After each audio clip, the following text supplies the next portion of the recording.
These are all the projects I listened to in July. We're going to be going through them, giving you my thoughts, and also giving them a rating out of 5. I'm not always able to make a video on a project I listen to, and so this video serves to highlight all the artists and all the projects that just never get the time to shine. My name is Andrew, I'm a singer-songwriter, and without further ado, I started off the month with Visitor by Sienna Spiro.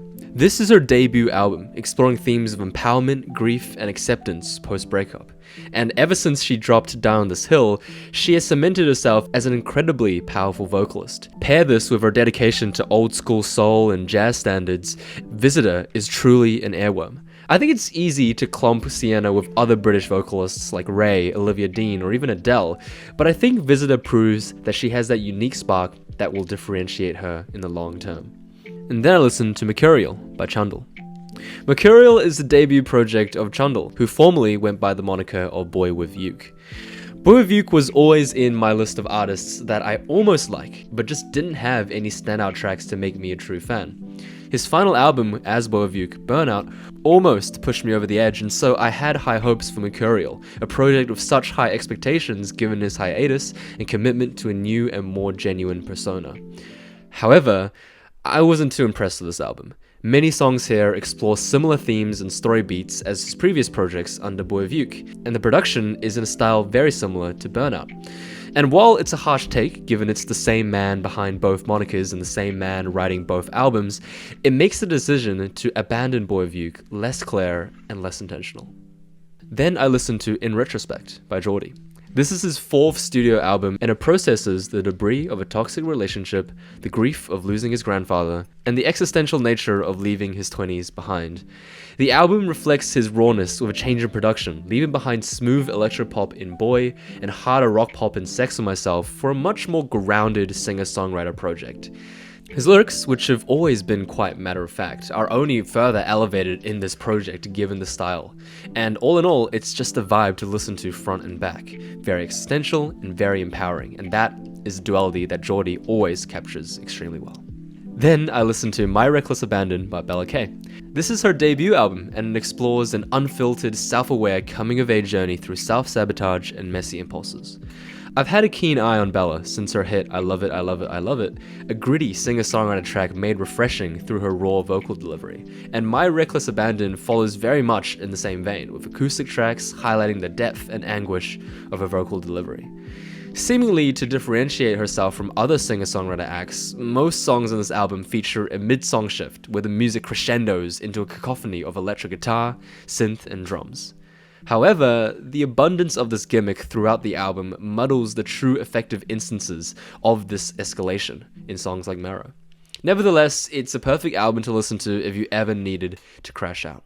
Then I listened to Young Tape by Young Posse. This is a mixtape that marks the 1,000-day anniversary of the group's debut, and intentionally showcases the group's unique charm. Young Posse as a group has always been one that I've championed as a truly unique rap and production-focused group that has always offered something contrary to the wider K-pop sphere. Young Tape is no exception and encapsulates everything I love about this group. It's a great listen for people who are on the fringe about getting into K-pop. Then I listened to Daughter From Hell by Gracie Abrams. Her 3rd studio album presents an interesting take on music, fame, and its effects on one's life coming from a place of privilege. Coming from someone who's been a fan of her music since 2021, before her blow-up, Daughter From Hell feels like an honest attempt to relate herself with a wider fanbase that unfortunately just falls flat due to the lack of thematic substance and relatability. Not just in her life as a nepo baby, but also in songs detailing heartbreak and the inability to love, given her long-term relationship with Paul Mescal. Thematics aside, however, this album is a melodic return to older styles of her music from her Good Riddance era and earlier, and still is a very enjoyable listen if you don't pay too much attention to the meaning of its lyrics.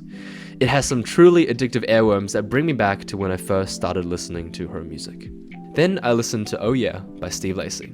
This is his 3rd studio album, but the first Steve Lacy album that I listened to. It navigates the messy transition from heartbreak to new romance. Unfortunately, I just didn't resonate with this album at all. This might be disappointing to hear, given the album is quite well received elsewhere, but I genuinely, as I'm writing this, have no idea what any of the songs from this project sound like, and I have little motivation to re-listen and find out. Maybe one day I'll listen to Gemini Rights and change my mind about him, but as of now, his music is just not for me. Then I listened to Archive 1 by Jeremy Zucker. This project is made up of unearthed demos and cut songs ranging from 2018 to 2024, repackaged and brought back into the limelight. As a longtime Jeremy fan, I found this album to be a nostalgic journey through time, exploring his evolution as an artist, with each song corresponding to a distinct project or album. It's a purely fan service album that offers little overarching themes and messages, but acts as a potential tease into a new experimental nature with his future projects. Given the nature of the album as a mishmash of different tracks from different eras, some tracks don't hit as much as others, and it makes the listening experience quite jarring. But before we get into the next project, let's do an EP interlude. We Made by Idol is refreshing and makes me genuinely optimistic for the future after their rebrand. The new Becca Packer EP is very exciting coming from a new artist, and I'm just very excited to see where she goes next.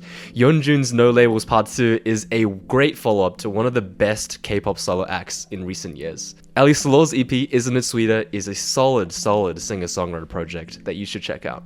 A comedy romantic Act 1 by Rocco is yet another reminder that we need to ungatekeep this artist. ALINA's Better Left Behind reassures me that the next generation of singer-songwriters is in good hands. Likewise with Alyssa Grace's Spilling My Guts, a truly guttural project. Kiss and Tell by aespa is great. They've truly been killing it recently, and I'm very excited for them. And finally, I listened to 2 EPs by Leonie Biney, which have made me very excited to see her live next month. Let's go back to the albums. I listened to Music, Fashion, Film by Charli XCX. This is her long-awaited follow-up to Brat, and did not disappoint. It actually recontextualizes the global phenomenon that was Brat Summer. The album explores existentialism, fame, and the purpose of art and music, and contrary to popular rhetoric about art outliving its creators, Charli adopts a more realistic outlook, treating the statement as absurd and instead resolving to live life in the moment. With a distinct production palette featuring heavy drums, bass, and electric guitar, it serves as a sobering up moment, following an era of Brat's dance pop influence. Then, I listened to A-Pop by Tyla. A-Pop, or African Pop, is Tyla's sophomore album that seeks to bring more African-infused styles of music to the mainstream. She balances these influences with electropop elements, giving us an airworm of an album. I think she's found her stride since Chanel, and this album does not disappoint. A true summer pop anthem that should put Tyla back into the mainstream. Then I listened to Lovesweet by Girlsweetvoiced. This is her debut album and breaks down the addictive and intoxicating nature of a dying romance, labeled as quote, soft toxic. I found her music through a YouTube recommendation and was immediately drawn to the nostalgic and roomy vibes of her production and voice. There's something old-timey about her music, like we're listening through a vinyl and hearing the background ambience. The perfect album to vibe to, the perfect album to sleep to, and I'm super interested in seeing how her sound evolves and develops in the future. And I finished the month with Petal by Ariana Grande. And oh boy, if this isn't her on her villain arc, then I don't know what is. Petal explores her relationships with exes, fans, and the dynamics of media scrutiny that constantly box her in. That is, until she decides enough is enough, removes the filter, and begins to slowly claw back her autonomy. And it's truly a treat watching her confidence grow as the album progresses. The production is a blend of the ethereal synth pop from Eternal Sunshine with more grounded drum and bass, giving the album a more DIY, early 2020s pop feel. It's not a better conceptual album than Eternal Sunshine, far from it, but I currently am enjoying Petal a lot more than I was when I first listened to Eternal Sunshine. And that is all the projects I listened to in July. What did you listen to in July? Let me know in the comments below, and I'll see you guys next month.